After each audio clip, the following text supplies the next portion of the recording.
Hi everyone, I'm Sarah of Rich Textures Crochet and welcome! Today we are going to do something a little different and we are going to make our very own stitch markers. So welcome, please don't forget to subscribe to my YouTube channel while you're here and feel free to check me out on Facebook where you can follow my page. They're all linked in these video notes here for you. As well, a photo tutorial of this lesson and how to make stitch markers can be found for free on my blog at richtexturescrochet.com. Feel free to check it out, and thank you so much for being with me here today. So as I mentioned, today we are going to learn how to make our very own stitch markers. I started making my own stitch markers after visiting a small yarn shop in Prince Edward Island, and there I saw someone who was selling them, and they were making their very own kind of island themed stitch markers, and I fell in love with them. And then one day, after going through the craft section of my local yarn store and craft store, I found their bead and charm section and thought, hey, I might be able to do this. So I picked up some of my favorite beads. I also had some custom made with RTC written on them through a little Etsy shop here in Canada, and I picked up some charms as well, just beads that I thought would look nice and work well together. I also picked up some artistic wire. Now the wire comes in a variety of sizes and thicknesses. If you are looking for a wire that works for you, you're going to want to choose one that is not so thick that you have trouble bending it. You want it to fit nicely through the holes in the beads that you have selected, but you also don't want it too thin. You don't want it too flimsy. Okay. I also selected some clasps and some rings. So in knitting and crochet, you will see different types of stitch markers. For crochet, most often you will see something with an open ring on it or opening on it, so that you're able to attach it to your work after the stitch has been made. And if you do that, you're going to want to be able to take it off again. So if you're looking for stitch markers for crochet, grab some of these ones. For knitting, they often use just a closed ring because they slip on over the knitting needle as they are working, and it's moved as needed. So there's two different types of rings. So for crochet and for knitting, they might use these ones in knitting too. I'm not as familiar with the craft, but you're going to want to grab some clasps. Now these lobster clasps are a 23mm clasp. I wanted something that would fit over my worsted weight yarn as well as a bulky weight yarn. If you're working with thread, you might want something a little bit finer than this. I also went into my husband's toolbox and I grabbed his pliers, and these ones have a little wire snip here on them so that I can easily cut my wire. Otherwise you're going to need a pair of scissors. So today, let us get started, and I'll show you how I've made a couple of different styles of stitch marker. The first one is easy peasy, as my kids would say. All it is a charm and a lobster clasp. Now the charms that I picked up, they came on this little chain, and so I just literally pulled them off of it just like that, and then I took my clasp.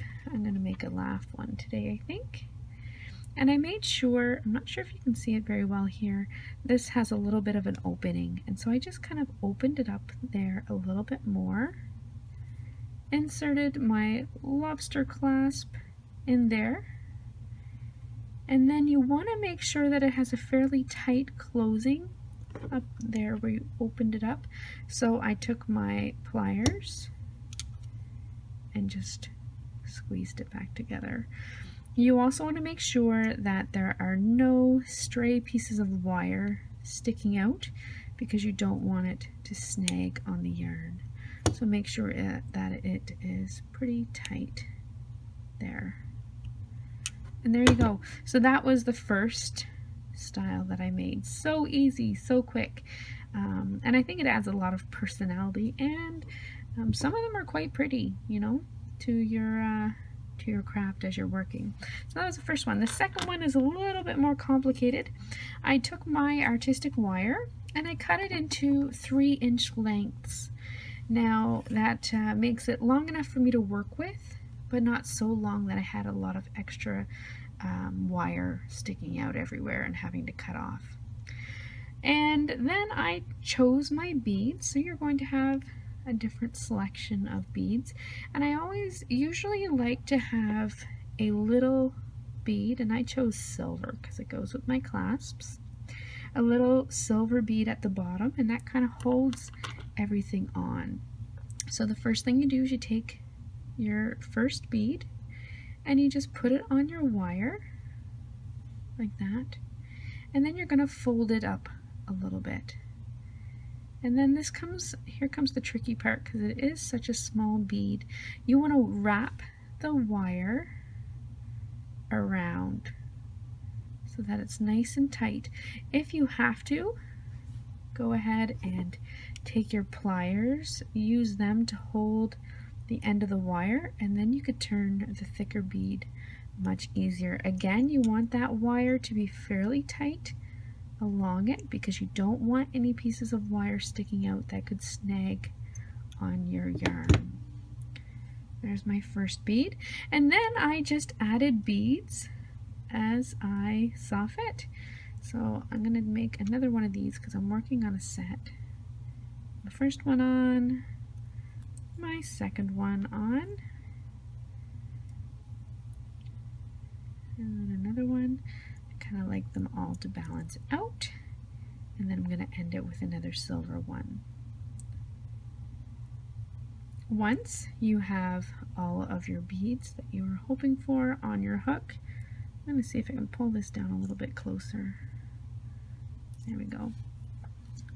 You will take your clasp and simply thread the wire through the hole. And again, this gets a little bit tricky. You're going to fold the wire down around your clasp, and then you're going to wrap it around again. Now here what I did is I took, because the beads obviously aren't secure, so they move around, is I hold on to the wire with my pliers, and then I just turn the clasp as I need to. And that kind of just winds it all in, just like that. Then I take my wire snips as close as I can. I cut the wire to my project. I don't know how sharp my little wire things are here anymore. There we go. And then again, you don't want to have any little end sticking out, so you want to kind of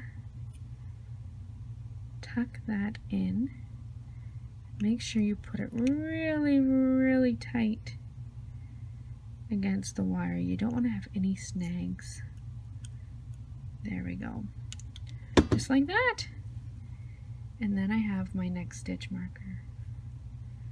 So there you go. Be creative with them. They're so much fun. They're fun to make, and they are very quick to make. If you're looking for a quick gift for someone who crochets or knits in your life, I think that these would be absolutely perfect.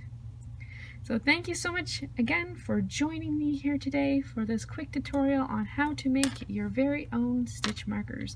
Go on out, be creative, crochet something beautiful today. Thank you so much, and happy crocheting. Bye!